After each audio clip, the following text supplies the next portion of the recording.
नमस्कार। कैसे हैं आप? आपको मेरा कोटि कोटि सादर प्रणाम।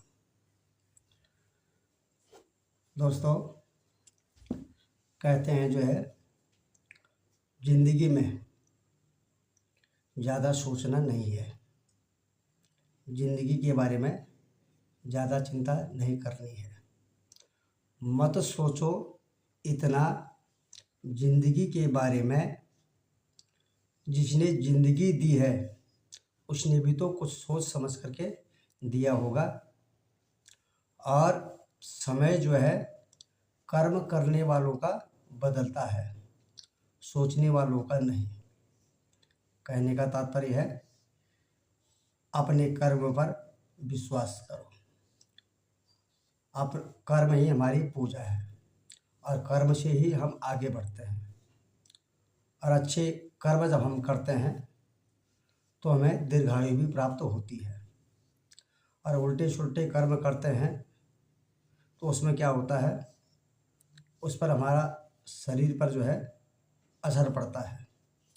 कुछ दिन आनंद आता है, उसके बाद धीरे धीरे मनोबल हमारा गिर जाता है। इसलिए भगवान का शुक्रिया अदा करो कि जिसने हमको मानव जीवन दिया है। और इस मानव जीवन का उद्देश्य भगवान ने जिसलिए हमको दिया है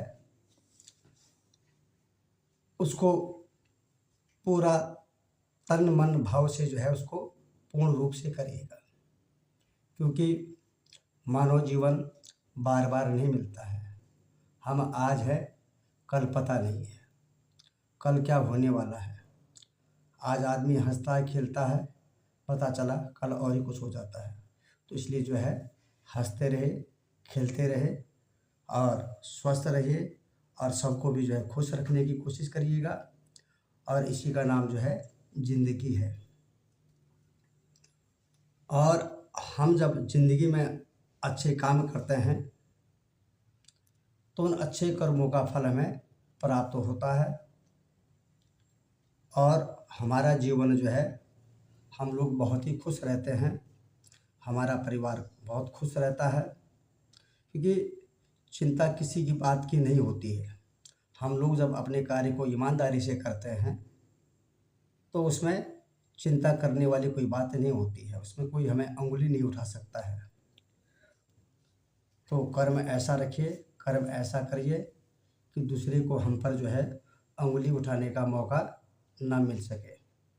इसलिए सदैव अच्छे कर्म करिएगा, सबको साथ लेकर चलने की कोशिश करिएगा और परमात्मा पर, अपने परिवार पर और अपने मित्रों पर भरोसा रखिए, जो आपसे प्रेम करते हैं, जिनका लगाव आपके प्रति है, जो आप पर विश्वास करते हैं।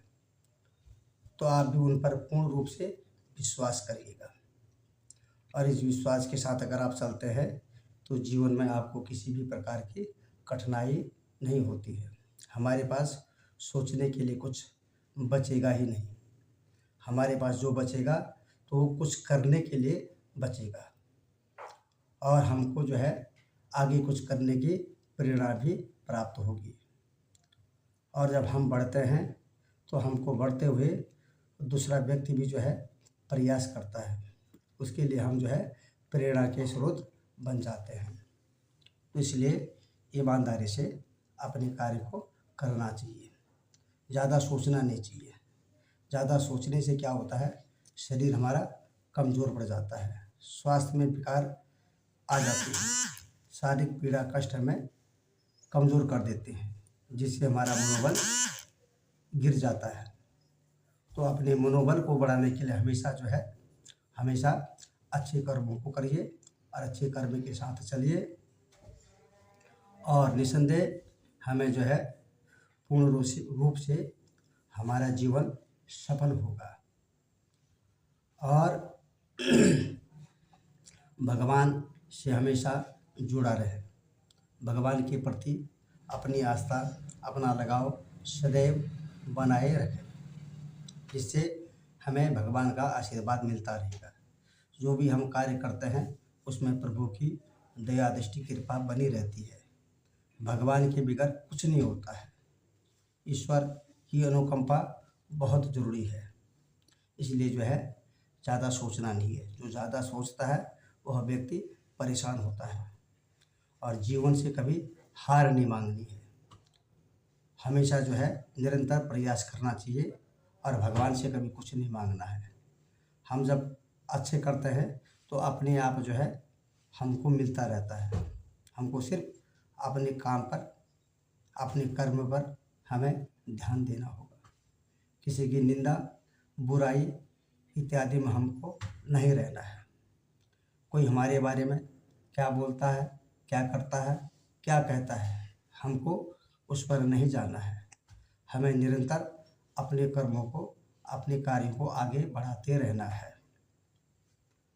और जब हम अच्छे कार्य को लेकर के चलते हैं तो हम आगे ही बढ़ते हैं और हमारी मन की हर कामनाएं, हर इच्छाएं जो है पूर्ण रूप से पूर्ण हो जाती हैं। ऐसा जो है अपने आप में हमारा विश्वास होना चाहिए। समय बड़ा बलवान होता है, तो समय के साथ हमको चलना होगा। समय हमारे साथ कभी नहीं चलता है। तो समय को देख करके अगर हम चलते हैं तो निस्संदेह जीवन में कभी हमें कोई परेशानी नहीं हो सकती है। यही ज़िंदगी है। जिसने ज़िंदगी को समझ लिया वो आगे बढ़ गया और उसके पीछे वाले भी जो है आगे बढ़ेंगे। और जो ज़िंदगी को नहीं समझ पाया, जिसने सोचा कि मुझे आज ही खाना है, आज ही पीना है, आज ही कमाना है, तो समझ लीजिए उसके साथ क्या होता है। हाँ, इतना है कि हमेशा खुश रहिए, हंसते रहिए, खेलते रहिए, मस्त रहिए और अपने स्वास्थ्य पर विशेष रूप से ध्यान देते रहें। जय माता रानी। बहुत बहुत धन्यवाद। आपको कैसा लगा ज़रूर कमेंट में बताइएगा। नमस्कार।